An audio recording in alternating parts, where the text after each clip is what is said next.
wonderful beings of the internet.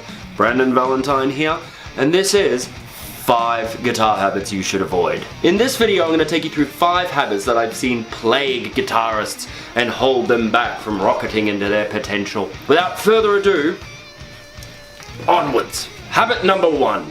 Bad fingertip and finger positioning. So many issues with your playing can be traced back to how you use your left hand. And I know that's going to sound obvious, but hear me out. If your chords are buzzing out and not ringing true, not singing out, it's most likely because you're not being as accurate as you can with your fingertips. Make sure that you're not deadening any of the other strings. Are your big solo bends not sustaining? And are your fast runs falling apart? When the notes get faster and the frets get smaller, if you don't have ace placement with your fingertips, things can and will crumble. Make sure when you're practicing your scales and slow down runs that you get each note to sing out with quality. It's important. Each and every one of them is important. And don't forget that each fret on the fretboard is a different size and thusly has a different sweet spot. And thuslier, not a word, has a different way to approach it. So make sure that you are getting used to how to use your fingertips in the higher register of the neck, because this is where I see a lot of people fall apart. And unfortunately, there is no quick fix for this. It is just about practicing a lot and practicing well, making sure that when you are playing, you actually get those notes to sing. As for your bends, you might want to look at the way you're holding it. You want to make sure that you've got the support of several fingers behind the big stretches. Make sure you have utter control of that note. Make sure you do these exercises slowly, because this, or this, is not good practice. Habit number 2, a weak picking hand. If there's not an issue with your fretting hand, there very well could be an issue with your picking hand. So many players I've seen forget the importance and forget to care about their picking hand.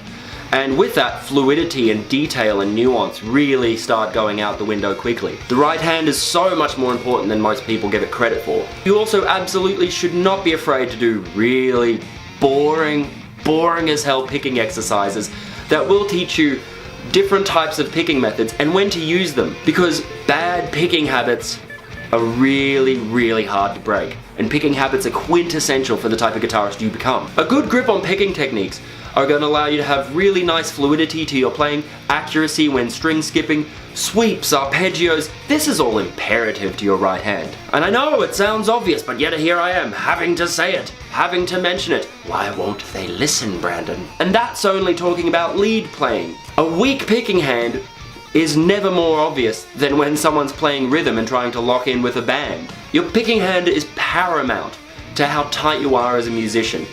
Everything from complex, hardcore, genty style, palm muted rhythms to how you strum in time at a gospel band. Habit number 3, getting stuck in a scale box.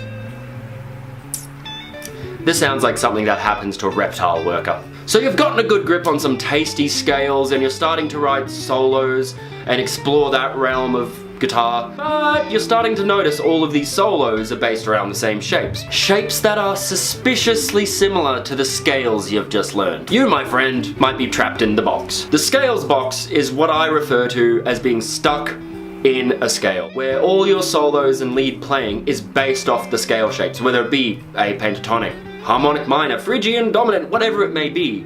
They're still based around those similar shapes. Now this one is a major one. It takes a lot of work to get out of this because you form these habits and these relationships and these reliances on certain scales and certain shapes. They're go-tos for you. The tempting part with the scales box is that it's easy to get complacent once you get to a certain level of competency. But alas, you are setting yourselves up for monotony. Some quick pro tips that I found really helpful for this are simply learning the exact same lick at every other point on the neck.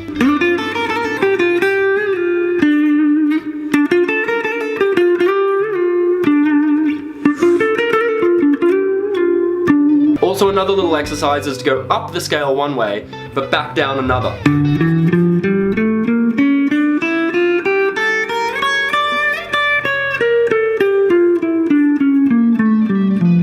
This will start to close the gaps between the scales. This will start to fill in the fretboard and make the whole neck a go-to area. I do have a separate video dedicated to this debacle, so I highly recommend you go check that out. That's some tasty self-promotion.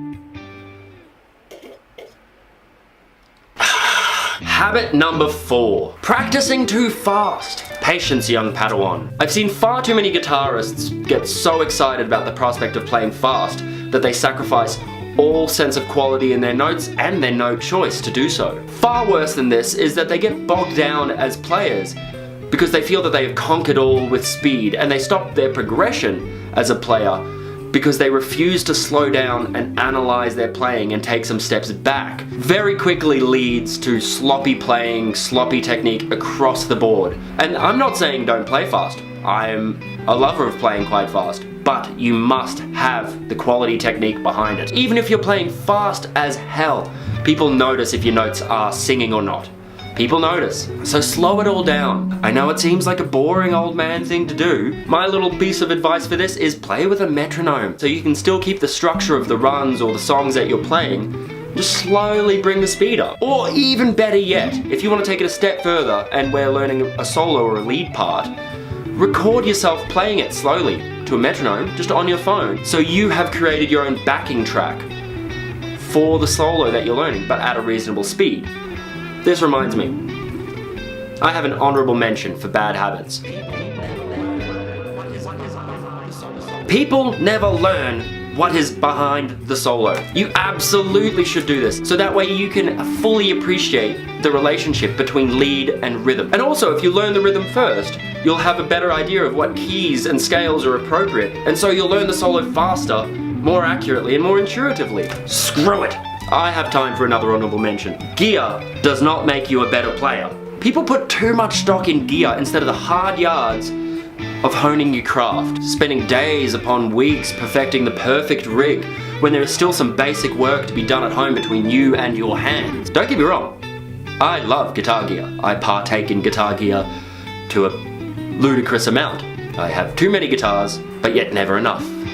Too many pedals, but yet never enough. I love it too, but that shiny new $4,000 guitar is not going to improve you as a player, and it's also not that important right now. Habit number 5. And today's final bad habit for guitar is not leaving your comfort zone. I know, ending a list on a trite pseudo-inspirational point, but I have to. I just have to, because time and time again, I've seen potential being squashed into a corner and locked away because the player refuses to challenge themselves, to be honest. It is crucial to not get complacent with your playing. Just because you can play a few solos and have a bunch of scales under your belt does not mean you are Stevie Ray Vitriani or Young Vay Malmslash. The plateau of intermediate guitardom is a comfortable one.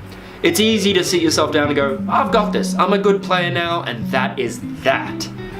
And you know what, maybe you are. Maybe you can do a few awesome things, maybe you're a really good player. But there is always more to be explored. Always more to be explored. Challenge yourself and focus on how tight you can be as a musician. Challenge yourself to find different influences from around the world and from different genres of music and create and design your own voice as a musician. Challenge yourself as a songwriter to use more interesting chords and more bizarre structure. The list goes on. If you're really serious about being a musician, you also have to be really serious about challenging yourself. And every style of music has something unique that you can take from it and absorb into your musicianship. Not doing anything tonight? Find a style of music you've never really listened to and just dive in. Have a bash at it. You might be really surprised at what you come up with. So moral of the story is, don't let bad habits form in your playing or mindset. Because once they're there, oh god, they're absolute to break. Make sure you click like and subscribe for more ranting and raving about music. I'm Brandon Valentine, and I'll see you all next time.